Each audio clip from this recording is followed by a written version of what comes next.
Well, hello, my name is Alyssa Lokits, and I am here with Alex Sidorenko. Alex, thank you so much for being here. Hi, Alyssa. Hi, everyone watching. Thank you for having me. Well, first and foremost, I do want to congratulate you. You were just named European Risk Manager of the Year. Congratulations. Thank you. Thank you very much. It was a very nice surprise from Firma and the commercial risk. Were you surprised? You've definitely been publicly criticizing a few of the general practices of the risk space. So were you surprised to be awarded? Um, well, if I'm totally honest, I wasn't really, because I believe that the team pulled together a pretty solid case. I think what we managed to achieve last year was pretty outstanding because we ended up saving the company through better quantitative risk management, millions and millions of dollars. And it wasn't kind of just virtual hypothetical saving through better decision making. It was hard cash. And that I thought was a pretty outstanding performance by the team. And we had 3 nominations. Again, managing our bets. We had a nomination for best risk insurance, best risk management team, and myself as the risk manager of the year. And I think I quantified my odds of achieving some of that, especially on the back of another award that we received from RIMS, the North American Association. We got a special honorable mention for something or other in risk management, which again was a very pleasant surprise. And so yes, I thought it was a truly outstanding business case, and I'm glad it was recognized by the industry, because that was kind of my message in the thank you speech, is that we're so used to risk management and risk managers making promises, and nobody's ever checking whether we deliver on those promises, because we're saying it improves the probability of achieving objectives, but does it like show me the money? And we dedicated all of last year to that principle, showing the shareholders the money. And I expected we would save somewhere in the region of like $1 million plus, but we ended up saving 13, which was kind of a surprise even to me. I didn't realize just how much money can be saved through better quantitative risk management. So the market, which charged us less for the activities, the market appreciated what we were doing and how we were communicating risks quantitatively. So yeah, that it was kind of a whole year of surprise. If I want to summarize this question, I know this is a very long answer to your simple question. The whole year was a surprise. First, it was surprising just how much can be improved by quantitative risk management and how immature some of the market players are. That when you start talking to them in the terms of quantitative risk management, they are surprised and they appreciate that. And then I was surprised by how much the market repriced our risk and how much saving that generated. And that happened kind of consistently almost every single time. Not every single time. We had some surprises where it just didn't work. It didn't have that effect. But when it did work, the effect was huge, and it was global. It was in Latin America, it was in US, it was in Europe, it was in Asia. Every single time we've tried to apply quantitative risk analysis, the savings were quite significant. So yes, in that regard, I was very surprised that it all came together. Absolutely, absolutely. Where do you find those savings? That sounds like a large quantity of savings across the board internationally. Where do you typically find that extra money laying around? So that's a very good question, and the general answer is because management theories and the way businesses run has historically been built on methodologies and academic research which ignores pretty much uncertainty. For the sake of the argument, we call them deterministic. Deterministic means that there is like one best way of doing something, which kind of ignores the reality of the world, where the world is stochastic, where there's a lot of random forces and it's all influencing everything. And a lot of things are unpredictable. And in my kind of mind of a risk manager, I think it's a very fruitless exercise trying to predict a single future when in fact there are multiple futures always. And in fact, one of my favorite sayings in English is the future is plural. There are multiple futures. We don't know which one will happen. And pretending that we can guess which one, in my mind, is a pretty wasteful exercise. So instead, we just we appreciate that there's range of possible scenarios.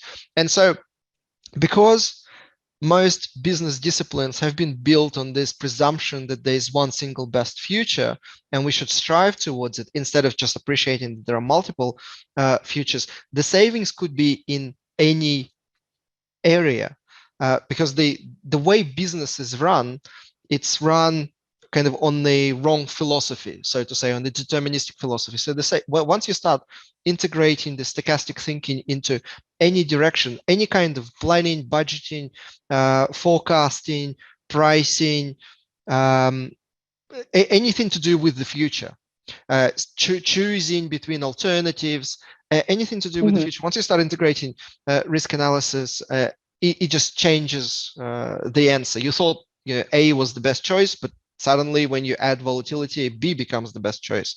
And so that's the general answer. But specifically, we were looking for savings in two areas. One was the biggest one, and the second one is kind of still work in progress. So that's probably what will shape our conversation today. The first one that and it was a complete coincidence, because I could have basically taken any business process and just deep dived into it. But it just happened that the CFO made me responsible for insurance, as well as operational risk and investment risk, which I was responsible for previously. He said, okay, you take the insurance and take care of that. 2 years ago, I didn't really have anything to do with insurance, and it was kind of a new field, but like all the good CROs, I just hired somebody who's really, really smart and who's very knowledgeable about insurance. And I just added kind of my math risk capability to his knowledge of the insurance industry. And so insurance was our first target. And it could have been other processes, because the second one was procurement. And in procurement, there are also heaps of opportunities of savings. But we spent last year working on insurance, basically just turning it from what it was into this amazing flower that adds value to business. So we ended up changing every single policy that, and I used to work for one of the largest fertilizer companies on the planet, $10 billion business, so huge corporation. So insurance portfolio, global portfolio is huge. Property damage, business interruption, D&O, different kinds of liabilities, cargo, charters liability, hull liability, product liability, like basically like anything you can think of, all the government regulated insurances. So the whole portfolio, and a global portfolio. So that gave an opportunity to work with different insurance companies, different brokers, different underwriters, and the result was always the same. Is we quantified, we talked our language, and so we ended up reshaping every single policy. And when I say reshaping, I mean that we reshaped our coverage to fit our actual risk exposure. Because one of the things that we discovered is that we had coverage in place historically, but it was basically had nothing to do with the actual underlying risk profile. So sometimes we would overinsure, but most of the time we would underinsure. That means that we would have a limit of, I don't know, like $500 million, but then the actual risk was 1.5 billion. and it just made no sense. So most of the time we actually increased the limits significantly. And while increasing the limits significantly and very rarely changing anything to the deductibles, but even deductibles, it was a mathematical decision on, we actually quantified which deductible is more economically viable. We didn't have to guess on most of the insurance lines, and didn't have to rely on brokers' opinions as well, because that was an interesting exercise. Our kind of back testing showed, because we had, before going to the market, we already knew the answer. We knew what was the fair value of the risk profile. We knew expected losses, unexpected losses, the tail events, and we knew how much it's worth. And so we were able to backtest all the different advices and opinions. And 99% of the advice that you get on the market was wrong, which was disappointing, to say the least. Because all of these organizations claim that they're experts on risk management. So yes, coming back again to your question, and as you can gather, my style of answering is going in different tangents and directions. We saved more than 40% on the premiums compared to last year, without not just without reducing the quality of the coverage, but actually improving the quality of the coverage, and sometimes improving it significantly, like double, triple the limits to what it was originally. So yeah, we ended up saving 40%, which equated to approximately 13 million, and that covered salaries and bonuses and all the expenses of the risk team for the next 10 years or more. So that was I think a nice experience, saying that, okay, well, I paid for my salary for the foreseeable future. Now whatever we do, we add more value on top of that. Well, I mean, it sounds like you had to change the hearts and minds of a lot of different people. I mean, that big of a change, top to bottom, across the organization, all of those policies. What did that look like to convert kind of the ideas, make sure everyone, all those stakeholders, you had to buy in across the board? What did that look like? Internally, it looked like a pretty natural transition. We as an organization had a culture of quantifying decisions and doing a lot of homework and research to make sure the decision is as solid as possible. And it was a natural fit that, we would do different scenarios and we would test different hypotheses. And one of the biggest takeaways for me was that the risk team never made any decisions, any choices, because there's always whenever you build something, you build a model, there are always choices that you the small choices that you make, the methodological choices that you make along the way. And the biggest change, and I think that was one of the reasons why it was so well received by the business, is that we didn't make any choices within the behind the closed doors of the risk department. We priced all of the options. So, for example, it would be normal for us to get quotes on like 5 different kinds of limits and 10 different deductible levels, and like 7 different other sublimits and options. Like we would price everything that was available to us, and then calculate within the certain confidence interval, how economically viable or not something was. So, for example, we didn't have to decide up front that we would go with a deductible of 100,000. We would just price all different deductibles and then mathematically calculate which one gave the biggest return for the additional cost, and then present it to the decision maker, saying these are, and for some of the more competitive lines of insurance, especially in marine cargo and charters liability, we would have like 20 options to choose from. So like we would bring this menu to the decision makers saying, these are all of these are decent options, and then it's kind of up to your risk appetite. What do you want? Do you want more of this or less of this? And comes with a cost. And mathematically, here's our support that this is a justifiable cost, or this is excessive and not justifiable cost. So internally, it was very well received. Externally, it was a challenge every single time, because we had this, we had this philosophy on how we quantify risk profile. We know what's the fair price. We've done the math. We've done the homework.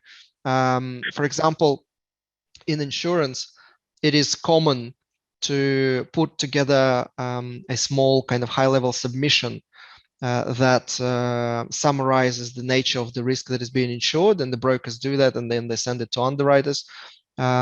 So we ended up writing every single submission ourselves, and instead of making maybe like 3-5 pages, ours are at least 50 pages of like hardcore analysis on why this risk should be worth this much, and what are the different controls that we have, and why our risk profile is different to the industry average, and why we will not be paying for the industry average prices. And not only that, but why our risk profile is actually better today than it was last year. What have we done during the year to show that our risk profile has changed? And so for external parties, every single time it was, it was just chalk on the board. It was just scratching, and this just it was very painful. It was very painful for the other side, much more than it was for us, because we're the insurance buyer. If we say that we want it this way, then it will be this way. And if I've met one broker in France who said this is not how we work. And so we said, well, then you're not working with us, because we couldn't care less. We have so many options on the market available that losing someone who is not willing to adapt to our way of thinking is the least of our problems. But others were a little bit more receptive, because they still make money on serving us. So yeah, for outside world, it was a challenge every single time. Insurance companies, it was a surprise, a challenge, just very kind of slow moving thinking, adapting to our approach. Brokers, I don't know how many brokers have cried because of what I'm exaggerating, obviously nobody cried, but they felt the pain, because they suddenly for the same fees, and not even the same fees, we dropped the fees on every single broker that worked with us. For less money, they had to do like 10 times the work. So yeah, it was, I'm sure it was painful for them, but hopefully intellectually rewarding. Well, it sounds like you created a fairly stocked team, your risk team that was, building all these portfolios, building all these reports. What did that look like? How did you assemble that group? What does a good risk team look like? That is a very complex question. So first, I had a risk plus insurance team, which I don't know how common it is or how uncommon. I haven't really done the analysis on the industry statistics.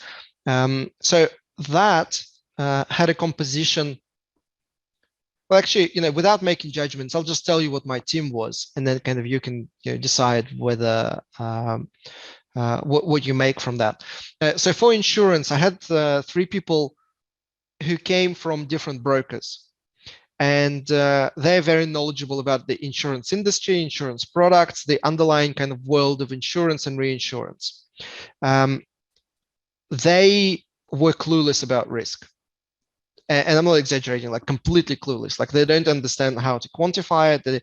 They didn't understand because they've never done it, because brokers never do proper risk analysis, with like minor exceptions in some of the European countries. For example, like Holland, for example, I don't know why, I don't understand why, but Holland and Germany have an inclination towards mathematics in general, and usually service providers from those countries, for some reason, are more quantitative. And so my 3 people from insurance, and Go ahead. then Go I ahead. had 3 more people who 2 of them were quants. And Okay. one lady was responsible for risk culture and just the kind of the softer side, the relationship side of the things. But 2 were quants. One is like a hardcore quant, like that, that hardcore quant that he's not normal, like he's not a normal human being. He's like he lives in his own universe. And the other one was a well-rounded kind of, good guy, clever, problem solver, decision maker, and also a very solid background in mathematics and probability theory. So that was my composition. And for every single insurance renewal, for every single case, it was a team with on both sides. So the risk managers did the mathematics to build the risk profile.